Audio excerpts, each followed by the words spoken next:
No nosso livro, a nossa história é faz de conta ou é faz acontecer.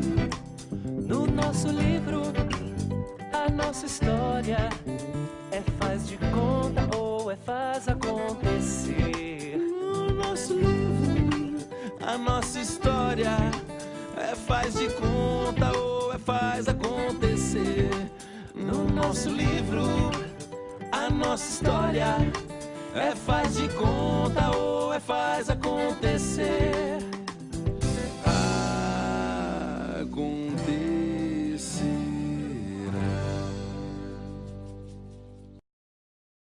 Senhoras e senhores, respeitável público, no ar mais um Arte e Memória da Cidade. Você está vendo aí um cheque em branco, mas é um cheque especial e você vai saber por quê. O dono desse cheque é o nosso entrevistado, tá aqui ó, Silas Dias Costa.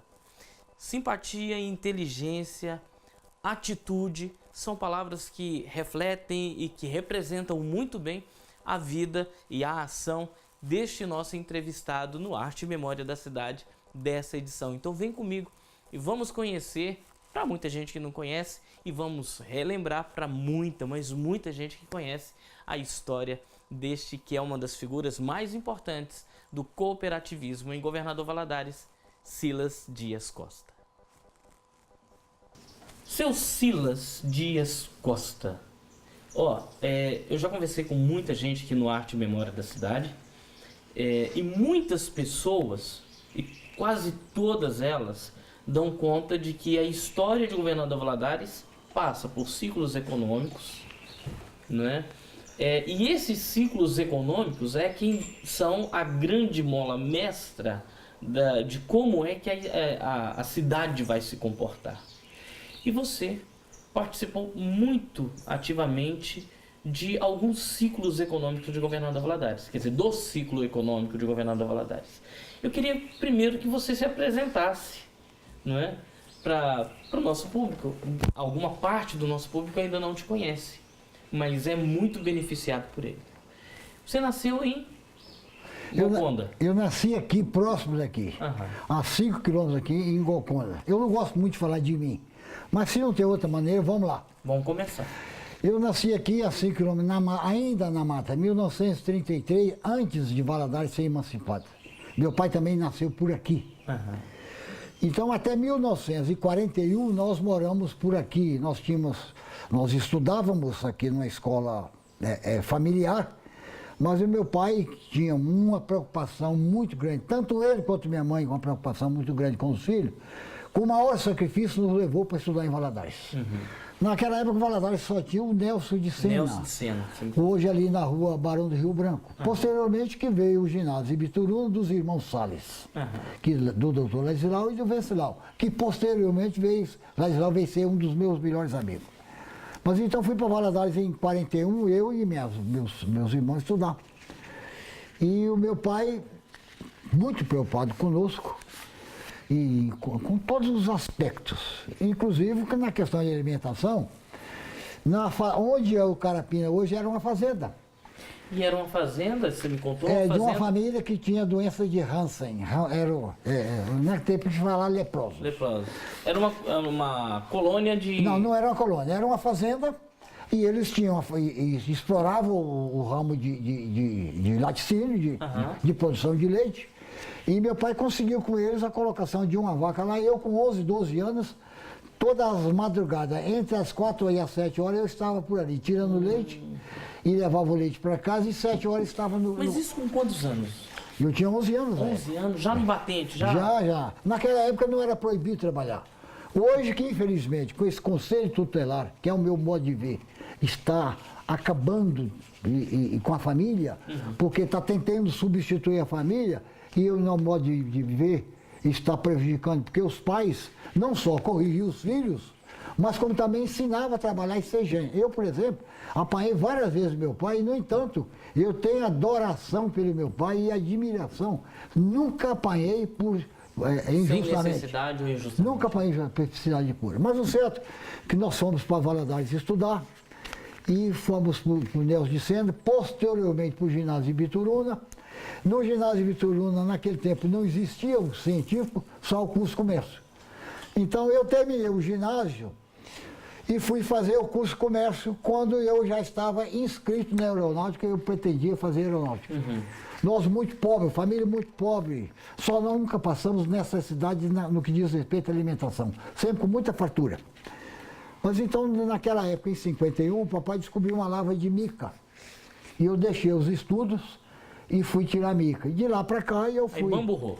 É mais ou menos isso, porque tudo que nós ganhamos, nós aplicamos em fazenda. E fomos comprando terra e gado e eu entrei já com 17 anos, já fazendo 18, já tomei a dianteira junto com meu pai e logo assumi. Então a mica foi a grande responsável por alavancar a economia familiar, em princípio. Foi o grande passo, né? Que nos permitiu a ganhar um dinheiro que nos possibilitou ir comprando propriedades e investindo nelas. Isso até foi em 1951, e a partir daí eu fui junto com meu pai, depois praticamente na dianteira, administrando toda a comercialização na agropecuária junto com meus irmãos. Meus irmãos ainda estudavam, mas eles já eram meus companheiros e sócios junto comigo, eu os colocava como tal. Eu falei ali no início que atitude é uma das palavras que caracterizam muito a sua vida. Porque a sua vida é muito marcada assim por ações. Você está em movimento o tempo todo. Você não para, né? Já fui mais ativo, né? Hoje não tanto, né? Mesmo porque são 81 anos. 81 anos. Isso não é. Meu pai viveu só 76. A quantos quilômetros nós estamos de Governador Valadares? A 24 quilômetros em linha reta. Em linha reta. Né? Estrada de chão, tem também a parte da 116 que a gente pega para chegar aqui. Né? O senhor vive praticamente sozinho, mas tem uma atividade intensa aqui na sua propriedade. Não, já tive mais, eu ainda tenho bastante atividade, mas olha aqui, eu durante um período, eu também com a mesma preocupação que meu pai teve comigo, eu tive com meus filhos. Então quando eu me casei, a minha esposa só tinha um curso primário. E quando ela teve com meus filhos foram fazer o ginásio, ela foi junto também. Posteriormente, foram fazer o científico, Valadares já tinha, mas eu imaginei que podia fazer uma coisa melhor. Eu os levei para Belo Horizonte, num centro mais adiantado, que infelizmente foi para mim de muita valia, porque meus filhos nunca perderam em vestibular, passaram, sempre passaram em vestibular. E a minha esposa, que era professora deles, não conseguiu passar. Passou. Mas o certo é que eu tive a oportunidade de oferecer aos meus filhos aquilo que meu pai sempre teve de preocupação comigo. Meus pais tiveram comigo. O senhor é de uma família de quantos irmãos? Nós somos 6 irmãos, 3 homens e 3 mulheres. 3 e 3. 3 e 3. Era bem equilibrado o negócio, né? Eu perdi uma das irmãs. Não, minha mãe, o primeiro parto dela foi uma coisa terrível, foi aqui no mato, não existia médico.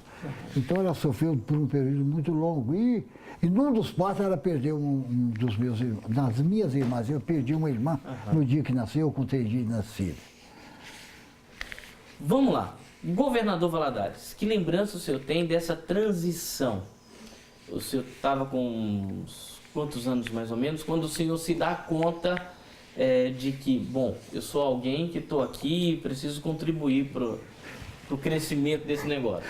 Bom, a gente não se apercebe muito disso, porque essas coisas às vezes acontecem naturalmente ou forçadamente.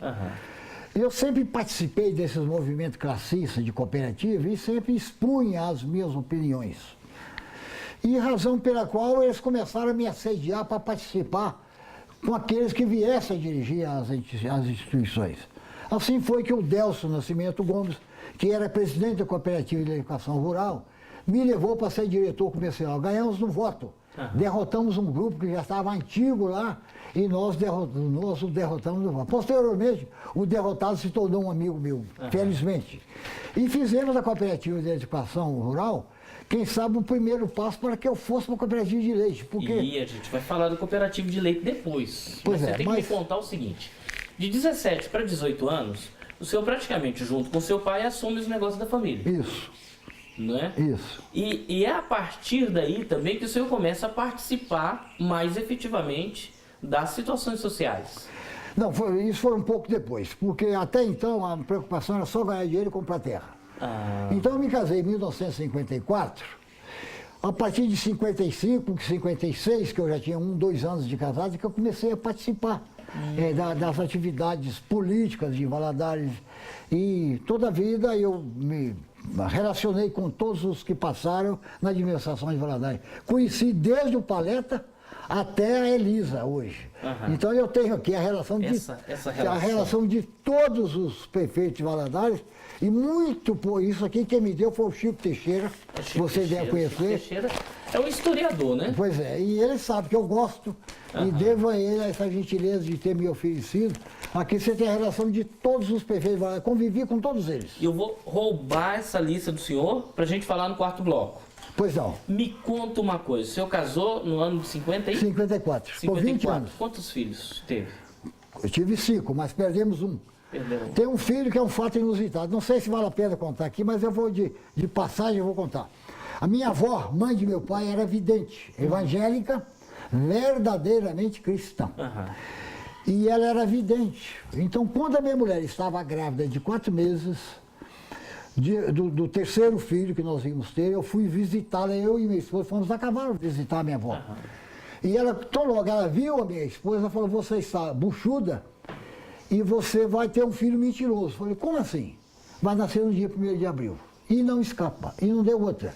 Meu filho nasceu no dia 1º de abril, morreu no dia 1º de dezembro. Mas eu não vim aqui para falar dela. Mas tem vários casos dela em função assim, da condição que ela tinha como vidente. De entregar uma palavra profética. Então eu tive 4, eu tenho 4 filhos vivos, 3 filhas e um filho. Um dos filhos eu perdi.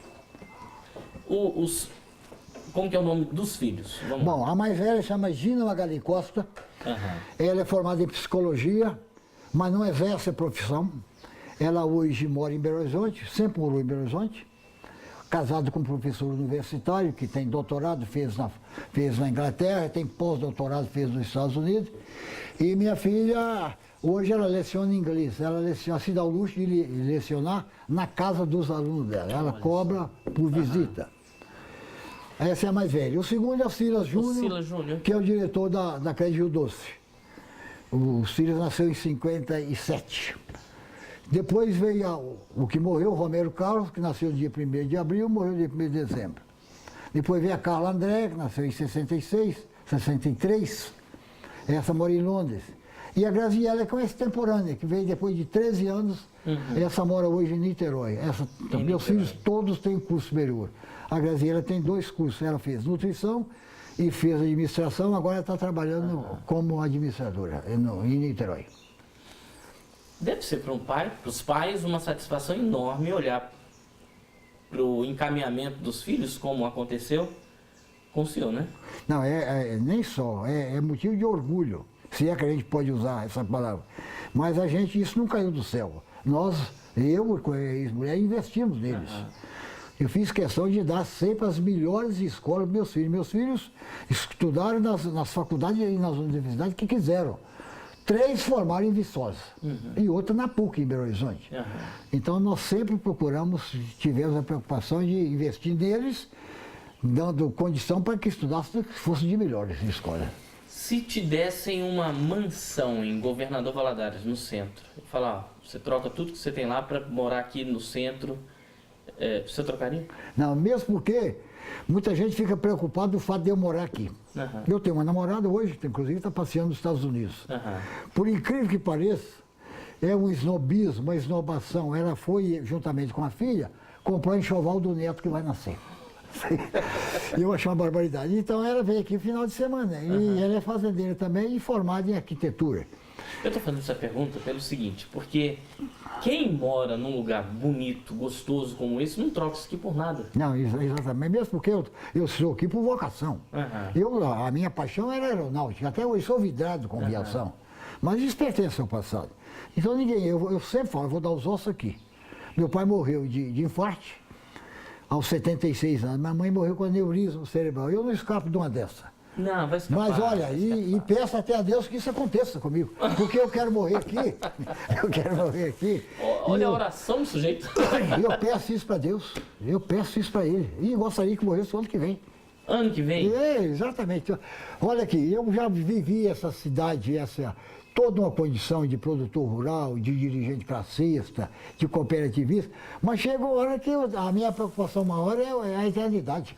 Vamos fazer o seguinte, aqui, vamos dar uma paradinha? Porque o homem está falando umas coisas doidas, não é? Tem muito ainda para viver. O que vai parar agora é esse bloco do Arte e Memória da Cidade e a gente volta depois com mais Silas. Mas vai ter muito mais, viu? Não é só mais 3 blocos, não. E não é só ano que vem também, não. A gente dá um tempinho e volta já já.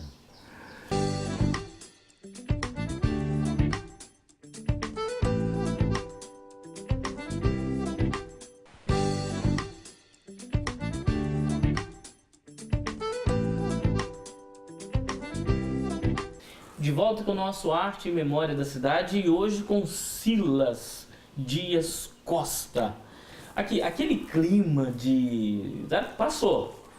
Vamos falar sobre o que aconteceu e o que vai acontecer ainda. É que vai foder. Para com essa história. Acabou. Já paramos. Parou. Já paramos. Olha só. O senhor tem uma atividade muito forte na área do cooperativismo e a gente começou a contar sobre isso. Eu queria que o senhor contasse mais. O senhor começou com uma cooperativa de... Educação Rural. Em 1974, Delcio Nascimento Gomes, em função da minha participação nas assembleias, das opiniões que eu dava, imaginava que eu poderia prestar um razoável serviço como diretor da cooperativa. Nunca imaginei que fosse me prejudicar tanto. Acabei de tanta assédio, aceitando ser diretor da cooperativa de educação rural. Fizemos delas uma grande cooperativa, criamos um departamento comercial nela, inclusive compramos uma área para o departamento comercial hoje, onde está o Cicobi hoje. Quem comprou aquela primeira parte fui eu, e Delcio Nascimento e eu compramos ali em 1974, 75, para construir a sede da cooperativa de educação rural, que posteriormente foi incorporada pela cooperativa de leite já na minha administração lá. Então eu fui para a cooperativa de educação em 74, fiquei lá uns 3 anos como diretor comercial e de lá eu fui levado na marra para ser diretor na cooperativa de leite de produção agropecuária Vale do Rio Doce. Mas o senhor não acha... Eurides e Naves. Eu quero que o senhor fale sobre eles. O senhor não acha que esse Namarra foi muito fruto do seu trabalho? Deve ter sido, mas olha aqui, se eu fosse hoje, com o conhecimento que eu tenho, ninguém me tiraria e me levaria, por mais que eu goste do sistema cooperativo, eu não teria ido, porque eu acho que foi perdido o tempo que fiquei lá, porque dilapidaram o patrimônio que nós construímos. Fizemos da cooperativa de agropecuária uma das maiores do estado de Minas, com frigorífico, com supermercado, com departamento médico, com médico conveniado, com laboratório, com assistência médica odontológica a nível de fazenda, com unidade móvel e com centenas de bolsas todo ano de estudo para filhos de associado, para filhos de funcionários. Então, todo aquele esforço que nós fizemos, aquilo não acabou em nada, venderam tudo aquilo.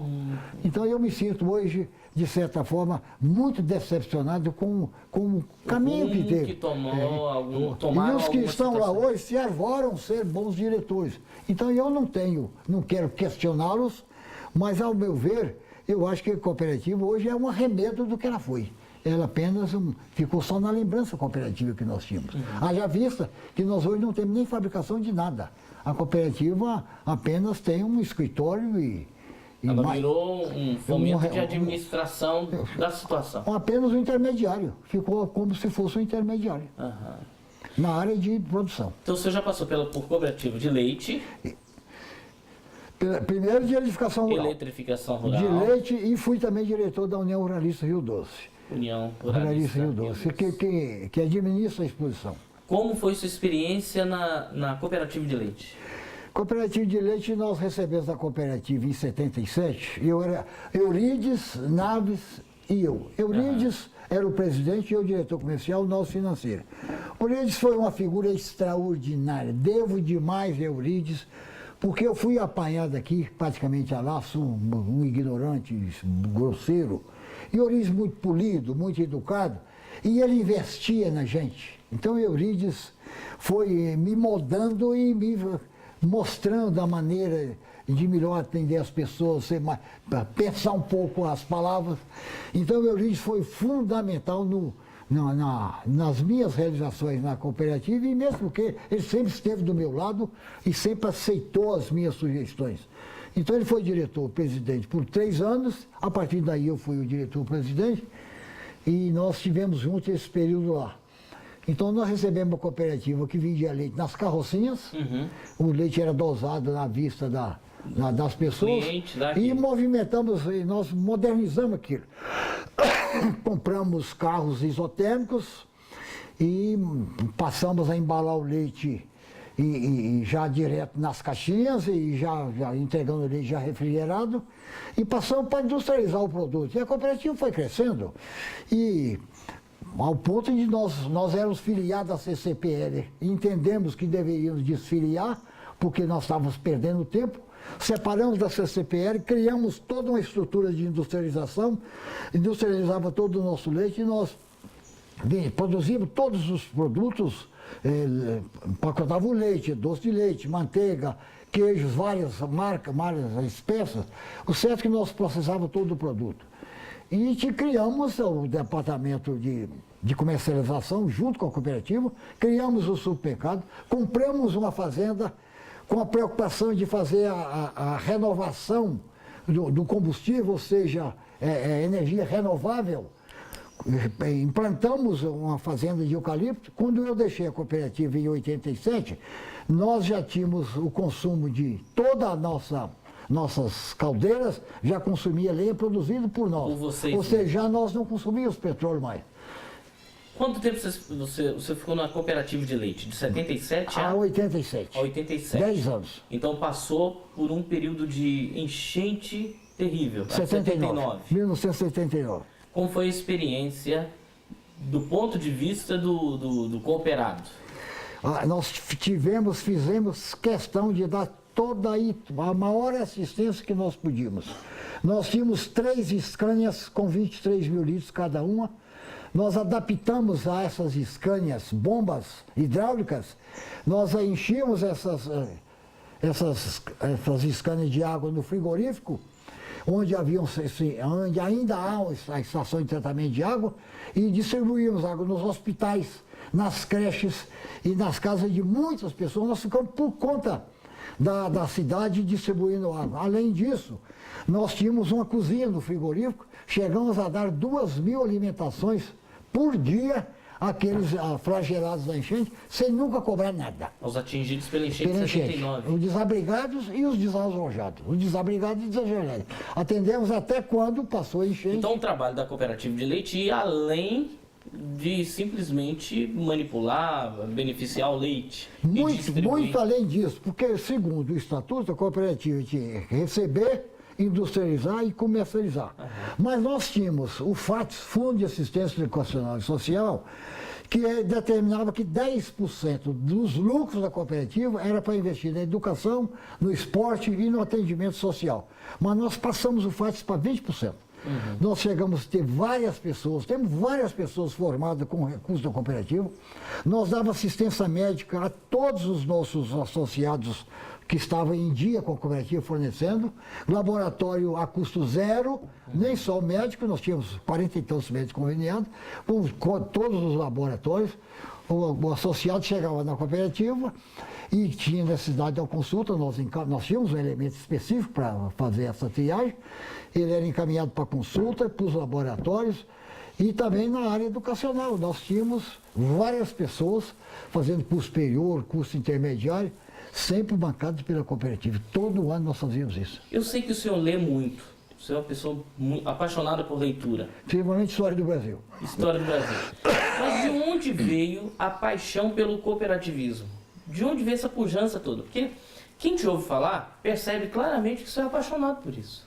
Não, isso veio naturalmente da convivência, né? Porque eu sempre conheci algumas cooperativas, eu sempre ia ao Paraná, e até hoje vou muito ao Paraná. O Paraná, para mim, é o berço do cooperativismo no Brasil, é a expressão maior do cooperativismo está no Paraná. Então eu vi a Batavo, lá em Carambeí, que ela recebia todos os produtos da agropecuária, desde o ovo do codorna ao boi. suíno e tudo, e processava. Não só recebia, como industrializava, comercializava e exportava.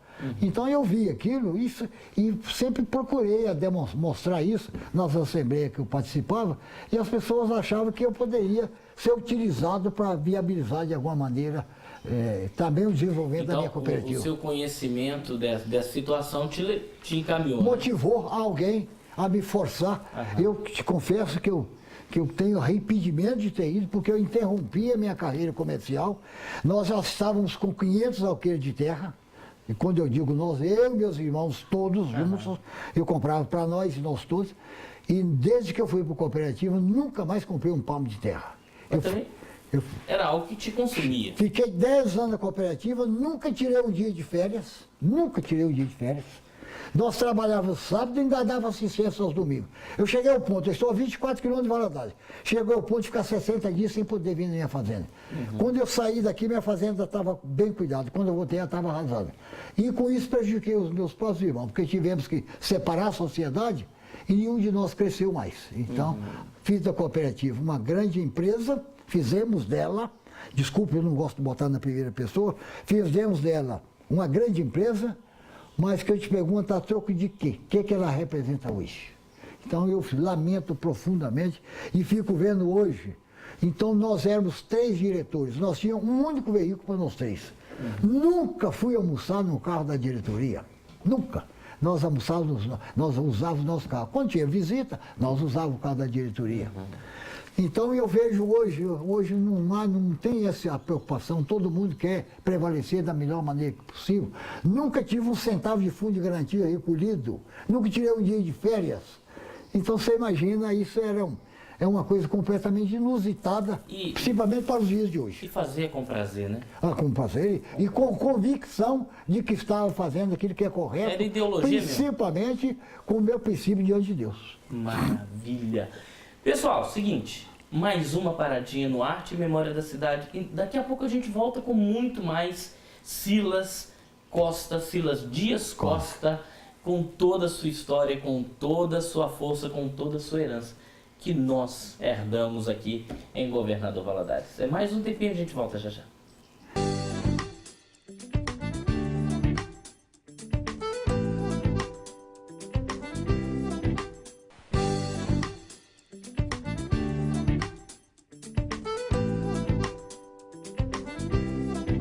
De volta com o nosso Arte e Memória da Cidade. Eu sou Evandro Júnior e eu tenho um prazer enorme de mandar aqui o meu abraço a cada uma das pessoas que me para na rua, que fala sobre o programa, que fala que está assistindo.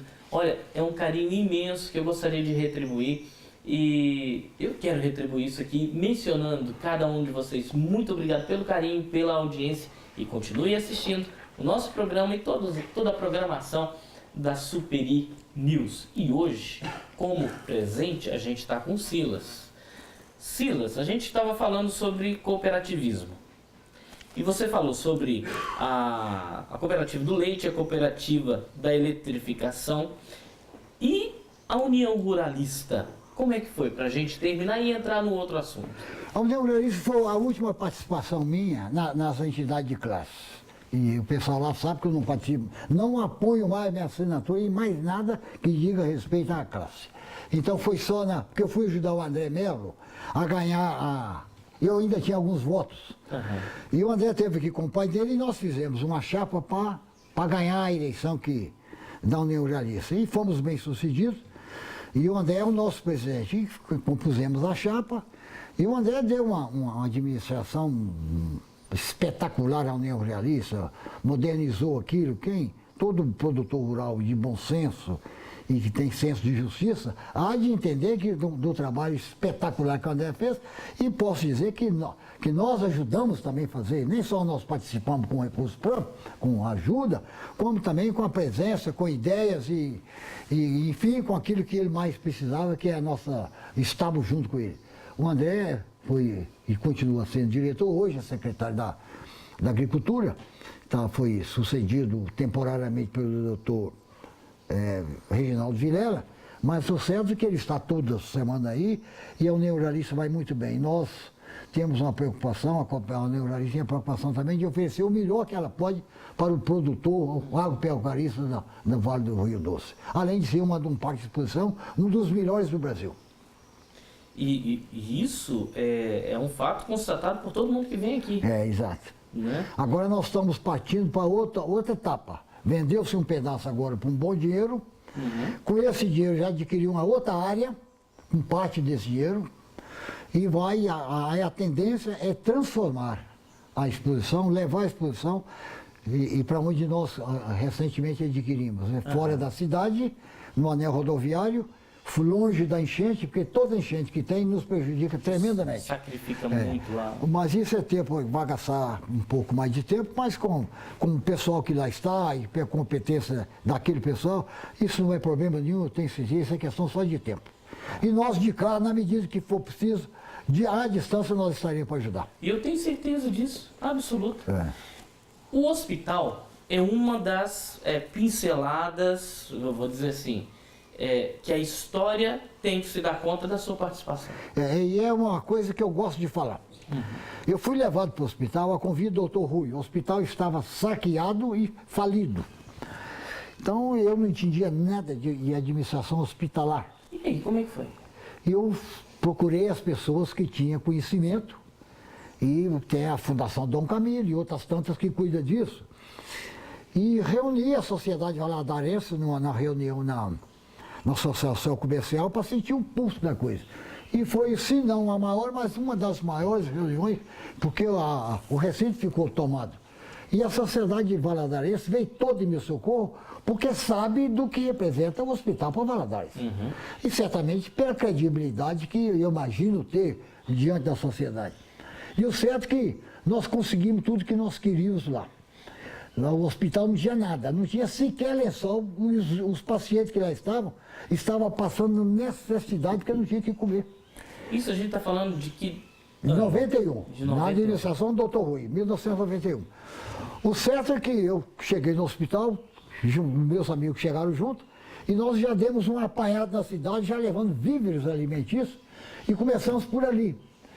E fizemos bingo, e o Alceni Guerra era o ministro da saúde do Collor, e nós tivemos audiência com ele, foi agendada pelo Dr. Alisson Paonelli, que eu posso dizer que é o meu amigo, pelo Lael Varela e pelo Oscar Correia, Oscarzinho Correia. Doutor Arnoldo, Zé do Carmo e eu tivemos essa audiência com o Alceni Guerra, mas para ir para a audiência, Arnoldo e eu e Zé do Carmo ficamos por conta de elaborar um documento para não chegar de mão vazia. E o Arnoldo é muito inteligente, tem muita facilidade para redigir e muito aberto às sugestões. O certo é que fizemos um trabalho muito interessante e levamos para o Alceni Guerra, Sua Excelência o Ministro da Saúde, e nós tivemos uma audiência demorada com mais de 2 horas. E ele, inclusive, ficou com aquele documento nosso, dizendo que servia de parâmetro, de sugestão para os outros. E nós elaboramos, mudamos o convênio que tínhamos com o Ministério da Saúde, melhoramos os convênios, fizemos convênio com o Vale do Rio Doce, limpamos o hospital daquelas pessoas maléficas que estavam praticando atos desonestos, roubando mesmo o hospital. Demitimos muitos funcionários, inclusive alguns médicos se demitiram. O certo é que nós ficamos lá 6 meses e evoluímos com a ajuda de muita gente. Não posso deixar de falar do Ângelo Ademar, não posso deixar de falar do Zé Cantídio, do Delcio Nascimento Gomes, que foi diretor da REMAC, e ficaram esse e muitos outros, Zé Maria e muitos outros, que fica até difícil citar nome porque eu vou cometer injustiça. Mas o nome, na citação desses nomes, homenageei-os demais. Então eles ficaram por minha conta e nós viabilizamos junto aos produtores de gado, 600 e tantas cabeças de gado, que levamos à lesão do Parque de Exposição, sem pagar nenhum centavo de comissão. Todo aquele dinheiro foi viabilizado para pagar a dívida do hospital, além de bingo que nós fizemos, de convênio que nós melhoramos. O certo é que nós demos uma saneada no hospital. Só não conseguimos pagar o INSS, mas acertamos todas as dívidas, os funcionários daquela inflação louca de 91, tinha 4 meses que não recebia. Paguei a todos corrigido, ou seja, eles receberam quase em dobro o salário. Isso me serviu de uma punição no Tribunal de Contas. O Tribunal de Contas quis me botar na cadeia pelo fato de eu não ter feito licitação para pagar as dívidas. E eu fiz questão de deixar o último documento para o Tribunal de Contas dizendo que não fiz mesmo, porque não gastei dinheiro da União. Gastei dinheiro daqueles que estiveram conosco e com a criatividade que nós tivemos de fazer recurso. Então, e nós fizemos porque nós estávamos lá. Se não fosse nós, talvez o hospital não tivesse conseguido conseguir. O Tribunal de Contas me deixou de lado e aceitou as minhas documentações, que não tinha como não aceitar, porque eu não preciso de licitação para gastar um dinheiro que é meu, se eu estou dando para a entidade ou se alguém me deu, para viabilizar o pagamento das dívidas do hospital. Durante algum tempo, essa foi uma prática muito corrente, né? Tirar do próprio bolso. Mas foi durante muito tempo. Muito tempo, Qual é a sensação que você tem ao olhar para o hospital e para a história do hospital e ver o hospital como está hoje? Eu tenho a sensação de um dever cumprido e tenho a alegria de ter participado. Eu costumo falar que foi o maior salário da minha vida. Eu nunca recebi um décimo de centavo. Trabalhei 6 meses, nem o álcool que eu consumia, nunca me pagaram. Nunca recebi. 6 meses sem receber. Um inteirubando que eu fiz lá, de R$2 eu paguei. Então eu não faço isso por vantagem, é por princípio. Então o maior salário, eu ter visto muita gente chegar lá morrendo e sair curado. Infelizmente, eu vi muita gente chegar aparentemente bem e sair no caixão. Mas de qualquer maneira, eu tenho a consciência de que nós que estávamos lá, fizemos o máximo para dar o máximo que nós tínhamos para aqueles que mais necessitavam. E se eu recebi várias homenagens na minha vida, eu não gosto muito de homenagem. Mas o pessoal do Hospital Municipal, que ficou meu amigo, me prestou homenagem. Eu tenho esse cartão aqui, essa placa, e eu tenho aquilo como um troféu, porque o maior troféu é a amizade que eu tenho lá. Há poucos dias eu recebi aqui todos os 50 funcionários que vieram me fazer uma visita de surpresa aqui. Lá no hospital? Todos vieram aqui, passaram o dia comigo. Não me deixaram fazer nem um café, trouxeram tudo e passaram o dia comigo na véspera do meu aniversário. Tem por aquela gente uma grande estima. Mas isso é resultado de gente que contribuiu de verdade. E não pode ser esquecido de jeito nenhum. Eu inclusive ouvi de alguns funcionários lá que nunca tiveram a oportunidade de trabalhar com gente mais séria do que nós. Olha só. Então isso para mim é um prêmio. E é um prêmio para nós, do Arte e Memória da Cidade, conversar com esse menino. Conversar com esse rapazinho aqui de zóio azul. De 18 anos, ao contrário. Vamos fazer mais um intervalo. E daqui a pouco nós estaremos de volta com o 4º e último bloco do nosso Arte e Memória da Cidade. Fique por aí, tem muito mais pra gente conhecer da história desse moço que muito contribuiu para a nossa história em Governador Valadares.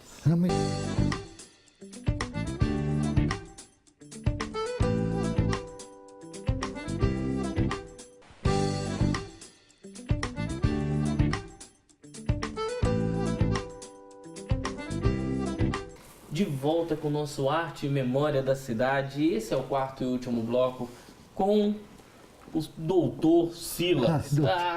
Quando eu falo doutor, ele fica assim, tira esse negócio de doutor pra lá. Mas vem cá, moço, o seu nome não pode ser esquecido. E falar em nome, eu vou falar em política, nós vamos falar em política. E falando em política, nós vamos tocar em alguns assuntos aqui. Né? Falar em nome, a gente lembra de homenagem àqueles que de verdade contribuíram para a cidade, né? E que tem os seus nomes esquecidos e colocados de lado. O senhor sente que o seu nome é um dos nomes lembrados ou esquecido em nossa cidade? Não, essa preocupação eu não tenho. Eu não tenho essa preocupação. Mas qual é a sua observação? Uma coisa é a preocupação. Não, eu tenho muita preocupação com os que passaram verdadeiramente na administração de Valadares. Eu conheci todos os prefeitos de Valadares, do Paleta a Elisa.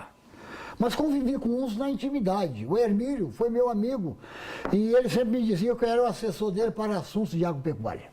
Fazia várias discussões quando era diretor de cooperativa, o Hermínio sempre estava conosco. Doutor Hermínio. E convivi com ele na intimidade. Mas olha, dos prefeitos de Valadares, que eu fui realmente amigo, Zé Fernandes e Ladislau Salles. Doutor Ladislau Salles é um caso à parte. Ele era médico, é um verdadeiro sacerdote da medicina. E eu convivi com ele durante toda a minha vida. Ele participou da União Ruralista de Valadares, da Associação Rural, e foi tremendamente injustiçado. Ele foi banido da Sociedade Rural de Valadares por alguns levados pela opinião do Coronel Pedro e outros tantos que julgavam o Ladislau comunista, que na realidade ele nunca foi. E ele teve que sair da cidade? Ele foi expulso da Associação Comercial, e ele era secretário secretário da Saúde de Minas Gerais naquela época. Então ele fez um protesto de nunca mais entrar em Valadares. Ele quebrava esse juramento. Quando eu era diretor da cooperativa, e eu ficava no frigorífico, à margem da Rio Bahia, ele sempre vinha almoçar comigo lá, mas prevenindo que ele não queria ter ninguém além de nós. Então o Ladislau foi um médico extraordinário, caridoso, humano, excelente prefeito, mas infelizmente a sociedade de Valadares quer usar e vezeira de fazer injustiça com quem merece ser homenageado e homenagear quem não precisa ser homenageado. Há exemplo de muitos que receberam homenagem em Valadares, quando na realidade tinha que ter sido execrado. Me conta aqui, eu sei que todo mundo te provoca com isso, não é? Mas quais são ou qual é um dos exemplos de maior injustiça de gente homenageada fora do círculo dos que contribuíram para... Se eu sei que tivesse tempo e tivesse espaço, eu ia ler para você aqui um artigo do Zé Altino. O Zé Altino é um excelente articulista, é de um temperamento difícil, mas não pode se negar a capacidade que ele tem para escrever. Eu convivo com dificuldade com o Zé Altino, pela sua teimosia, enfim, pela sua maneira de ser. Mas tem um artigo do Zé Altino que coloca isso do jeitinho que vale a pena considerar. Eu tenho tristeza, porque quando nós deixamos a cooperativa, eu fui sucedido pelo Zé Miguel, que ainda tocou muito bem a cooperativa e o frigorífico. Mas o Zé Miguel foi sucedido pelo Wellington Braga, que infelizmente se encarregou de acabar com tudo que nós deixamos lá. Nós tínhamos fazenda reflorestada, nós consumíamos lenha, a nossa energia renovável produzida por nós. E o Wellington Braga acabou com tudo. Vendeu fazenda, vendeu lenha, vendeu o entreposto, vendeu o frigorífico, venderam até a marca da cooperativa. Enfim, o Wellington, eu tenho a minha frustração é saber como pode, e outra coisa, fez com respaldo da classe rural, porque ele não fazia sozinho se ele não tivesse a votação da Assembleia. Então ele conseguiu delapitar todo um patrimônio com a quiescência daqueles que ajudaram a construir. E isso está no artigo do Zé Altino? O Zé Altino coloca isso com todo. Eu tenho um artigo aqui, e com brilhantismo ele coloca isso com todas as letras. Algumas homenagens em Governador Valadares, quando eu ouço as pessoas conversarem, a marca é uma marca de insatisfação e até de uma certa relutância. Centro Cultural Nelson Mandela e Fundação Percival Farco. Isso é uma maior excrescência. Eu já falei várias vezes, inclusive com o Hermínio, fiz tudo para o Hermínio mudar o nome daquela fundação, falei com o Almir Vargas na época, mas nunca me levaram a sério. O Percival Farco foi um americano, assim, muito ativo na área comercial, e ele veio para o Brasil para construir aquela estrada Madeira Mamoré lá no Amazonas. Ali morreram 8 mil funcionários praticamente largados de lado pelo Percival Farco. Prevaleceu o que pôde. Posteriormente, ele foi construir aquela estrada no Contestado, que liga o Paraná a Santa Catarina, e ele conseguiu tomar do governo 30 quilômetros de cada lado, toda a madeira que tivesse ele canalizou com ela. No final ele foi embora deixando todo mundo sem receber. Então um homem que só fez safadeza. Os livros, eu posso te mostrar aqui no livro didático, ele foi tido como um desonesto. E ele foi prestar uma homenagem à Fundação Percival Farco. Eu não sei por qual razão, foram dar essa homenagem a ele, emprestando o nome de uma fundação tão extraordinária e que presta tanto serviço a Valadares, quando tinha tantos nomes para homenagear, Antônio Rodrigues Coelho, Laércio Birro, Hermílio Gomes, enfim, muitos nomes, Ladislau Salles, muitos outros, Eurídice Inácio de Lima, muitos outros que poderia emprestar o nome com verdadeiro senso de justiça. Não um festival com um americano que só veio aqui no Brasil para tirar proveito. A política em Governador Valadares, ela polarizava muito entre UDN E PSD. e PSD. Como é que você vê a política hoje em Governador Valadares? Tá, como que era essa polarização? O senhor foi amigo de prefeito, né? Como é que o senhor se comportava do ponto de vista do responsável pelo fomento comercial, tendo amigo prefeito? Como é que o senhor via essa movimentação política toda? Por mais estranho que possa parecer, não havia esse radicalismo de hoje. Havia um senso de ética, que a UDN e o PSD. O pessoal era adversário, mas na política, casos raros, esporádicos, havia alguma cena de que deixava a desejar, havia às vezes até algum crime, mas isso com maneira acontecia muito raramente e nem sempre com as pessoas de maior expressão. Às vezes o baixo clero, alguém mais radical e que em nome de um partido fazia alguma besteira, mas a gente sempre conviveu muito bem com isso, diferente de hoje, porque hoje você tem a internet aí, você está vendo o que está acontecendo na internet, uma baixaria tremenda, mas o certo é que essa coisa de política vai ser sempre assim, infelizmente não tem como mudar. Sempre. O senhor tem uma lista aqui de todos os prefeitos que já passaram, Isso. não é? Aqui por Governador Valadares. E alguns deles passaram por alguns dias apenas. Não foi? Isso. É interessante. O senhor não está aqui não estava combinado, mas se eu te desafiar, te dizendo assim, eu digo o nome do prefeito, você me diz o partido. Não, isso eu não consigo. Não dá, né? Não consigo, porque naquele tempo tinha o PTB, UDN e PSD. Naquele tempo, porque o Raimundo Vergaria é do PSD. O Ladislau Salles é do PTB. PTB. O Ladislau Salles. A grande maioria aí, o Hermílio da UDN. O Guilhermando de Melo da UDN. O Abílio Pato da UDN. O Zé Fernandes da UDN. Depois a Arena, posteriormente a Arena. Então a grande maioria tinha esses dois partidos, exceção do Ladislau Salles, que foi do PTB. Dessa lista, até nós chegarmos aqui na Elisa, não é? O que mais te emociona é Ladislau Salles. Pelo homem que foi e pela minha amizade com ele. Negativamente, quem é que... Paulo Fernando. Paulo Fernando foi um desastre em Valadares. E o Mendes Barro. O Paulo Fernando, além de ser um péssimo prefeito, consta que ele não era honesto. Eu não tenho como provar atos de desonestidade de Paulo Fernando. Eu sei que ele foi um péssimo prefeito. Outro péssimo prefeito foi o Mendes Barro. Mendes Barro foi prefeito só por 2 anos. 2 anos. E o vice dele era Eurídice Inácio de Lima. Um fato interessante de Eurídice foi presidente da Câmara, foi vice-prefeito, nunca recebeu 1 centavo de salário. Nunca quis. E Eurídice, apesar do Mendes Barro ser um péssimo prefeito, Eurídice foi um vice dele e conviveu com ele com todas as dificuldades possíveis. Mas dos piores foi o Mendes Barro e o Paulo Fernando. O pior de todos foi o Paulo Fernando. Agora, dos melhores, Ladislau, Raimundo Rezende, extraordinário prefeito. Então eu tenho esses dois como melhor. O doutor Rui foi um prefeito muito fraco. Foi, coitado, teve muita dificuldade. Ladislau, Raimundo Rezende, Joaquim Pedro Nascimento. Joaquim Pedro foi um excelente prefeito.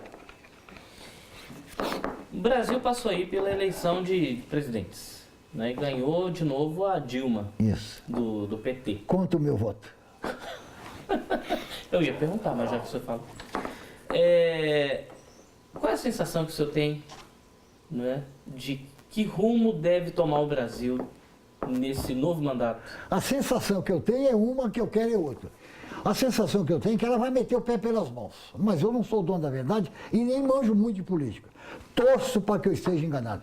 Eu torço com todas as minhas forças para que ela faça um bom governo e que esse Brasil saia desse processo de falta de autoridade, de desrespeito à propriedade privada. Eu vejo um absurdo esses assaltos a ônibus e não acontece nada, a roubalheira na Petrobras. Você vê esse problema do mensalão, não aconteceu, bastou a Dilma ganhar, no outro dia o Zé Disseu já está em casa. Então não dá para entender. Eu gostaria que esse país fosse passado a limpo, que o judiciário existisse para valer. Não, é pena que o Joaquim Barbosa saiu de lá. Enquanto o Joaquim Barbosa estava lá, eu acho que nós já tínhamos alguma esperança. Agora eu acho que a coisa ficou difícil, porque o judiciário não está a merecer a confiança do brasileiro. Valadares era uma referência de passagem para muitos presidentes do Brasil. E foi perdendo esse contato, não é, com Brasília aos poucos. E hoje, não é, os presidentes passam por aqui apenas em campanhas eleitoreiras, não é? Como é que você vê isso? Isso aí eu não tenho como analisar, eu não tenho condição política para analisar isso. Né? Eu sei que hoje o que conta é o número de eleitores. Valadares tem 200 e poucos mil eleitores. Então, talvez nesse aspecto eles preferem ter contato com cidades acima de... Mas Juscelino passou por aqui, né? Mas naquela época naquela época que o Juscelino passou aqui, primeiro ele foi candidato a governador de Minas, né? O Juscelino foi prefeito de Belo Horizonte em 40, depois ele foi governador, um extraordinário governador. O Valadares teve a primeira energia elétrica graças ao Juscelino. E eu não tive o prazer de votar nele. Eu era da UDN. Meu pai era da UDN e eu fazia coro com meu pai. Mas eu não posso desconhecer que o Juscelino foi um extraordinário governador, um mais brilhante, visionário presidente que esse país teve. Haja vista esse programa de 50 em 5. Você vê as usinas hidrelétricas, o Brasil não tinha nada disso. A indústria automobilística, as rodovias. Então você imagina, o Juscelino foi outra coisa, de cumprir a Constituição, levar o Brasil para o Planalto Central, para cumprir a Constituição, desafiado que foi para um goiânico. Então, o fato de ter levado Brasília, a capital federal para Brasília, o Brasil tomou outro impulso a partir daí. Porque já pensou se nós estivéssemos imaginando. Se deu conta de quem era, né, e da força que tinha. Querido, deixa eu te falar uma coisinha. Eu acho que na apresentação faltou uma palavra para te apresentar. Modéstia. Não faço nenhuma vantagem. Eu gostaria até de ser mais. Muito modesto. Sabe, porque eu tenho certeza que a história de governador Valadares precisa se dar conta da sua presença, da sua inserção e da sua importância para tudo aquilo que nós somos. O senhor pode até se sentir um tanto desconfortável com isso, é natural. Não é? Não é só desconfortável, né? Eu tenho convicção, porque isso é natural. É natural que o senhor se sinta assim, sabe por quê?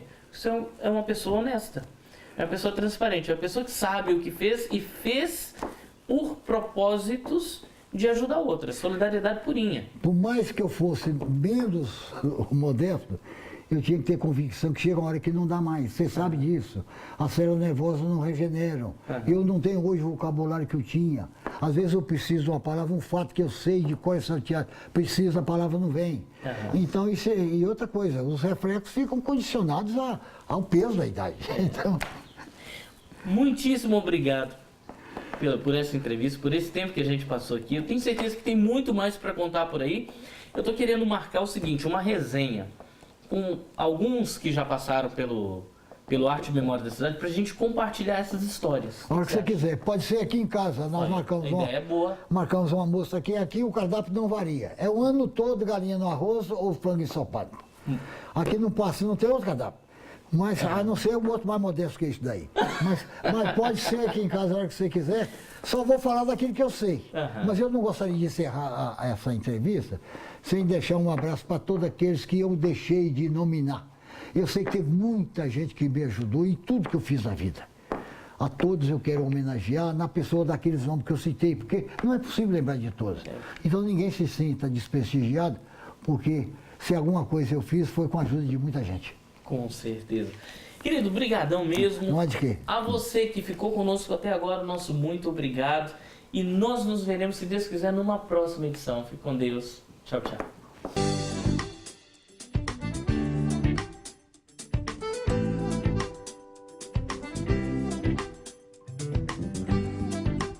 No nosso livro, a nossa história é faz de contar ou é faz acontecer. No nosso livro, a nossa história é faz de conta ou é faz acontecer. No nosso livro, a nossa história é faz de conta ou é faz acontecer. No nosso livro, a nossa história é faz de conta ou é faz acontecer.